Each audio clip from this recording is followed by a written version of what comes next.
with the fall of Sheikh Hasina in Bangladesh, and therefore a big jolt on India's foreign policy vis-a-vis BJP, Modi, Amit Shah foreign policy in the South Asian region. Will there be a rise of common sense based on mutual benefit and mutual respect?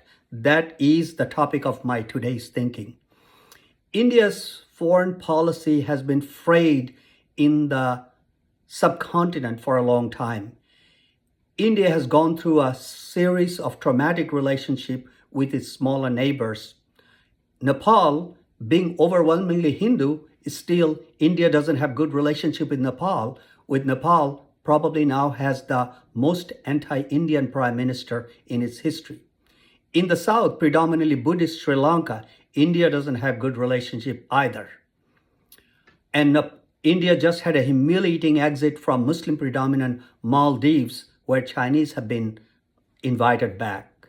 And the final straw on the camel's back was the Bangladesh debacle with the fall of the dictatorial rule of Sheikh Hasina. Question is, will there be a rise of common sense based on mutual interest, based on mutual geographic location, and based on all of these countries' common history, common ancestry? That is the question. I think, unfortunately or fortunately, India, as the biggest country and the most powerful country, has to take the lead. India has to be magnanimous and has to take the initiative to its other neighbors and to grant appropriate concession that is needed for peace and prosperity in these areas. India needs to show that India is considerate in solving the common problems. After all, people in this area have close historical relationship. We have been ruled by the British together for 200 years. We have been ruled by the Muslim dynasties for over 800 years. We have families all across the border. We have common history. We have common ancestry.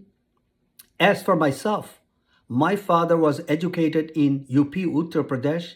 My oldest uncle took part in the anti-British uprising in Chittagong in 1933. Our family, until the last day, fought against the division of India, being inspired by Maulana Abul Kalam Azad, India's first education minister, and my father being educated in Darul Uloom Deoband in Uttar Pradesh. As a result, our family also suffered immensely because of our support for undivided India. Our family was banned from any government job during Pakistan time. So I, for one, wish well for India as a whole and greater India. All of us were together. After all, India, what today is and was in the past, is due to the hard work of the Muslims and Hindus and Buddhists and everyone working together. India is just not an isolated identity.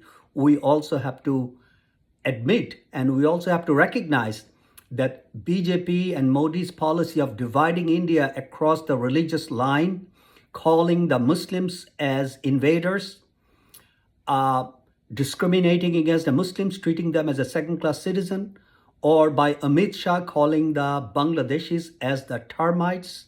These things doesn't really help. This only exposes the mean-mindedness of BJP policy and their anti-Muslim pogroms.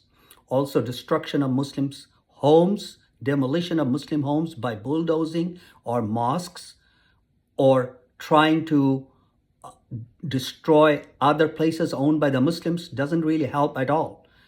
I wonder when common sense will arise in BJP and rest of the India. However, I know and I'm very proud that India has lots of thinkers, lots of philosophers, lots of social activists. I hope they raise their voice and we can leave in peace and prosperity in the whole subcontinent. And as I said, as the big brother, India has to take the initiative, and we have to build a relationship on mutual respect, mutual sovereignty, and not just unilateral dominance, and for our common heritage, for our common history, for our common ethnic origin and our geographic location. Let's try to work together. And I hope, India, you are hearing this.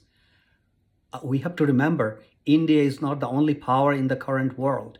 If India fails to take its responsibility and extend appropriate invitations to all the smaller countries for historical reason, whatever is that, other powers will come, and the result will not be good for any one of us. We have to live together. In this geographic area, nobody can leave each other. The geographic area is fixed. This is not a choice. Therefore, I hope there will be initiation of new efforts, there will be new understanding, and there will be new projects undertaken to move the subcontinent from division to unity, so each and every of these countries can live in peace, can have a great relationship with each other, and we people in this area can cross each other's country without passport, without border, without a barbed wire fence. Hope to see you later. I hope things will work out. I'm always positive. Thank you.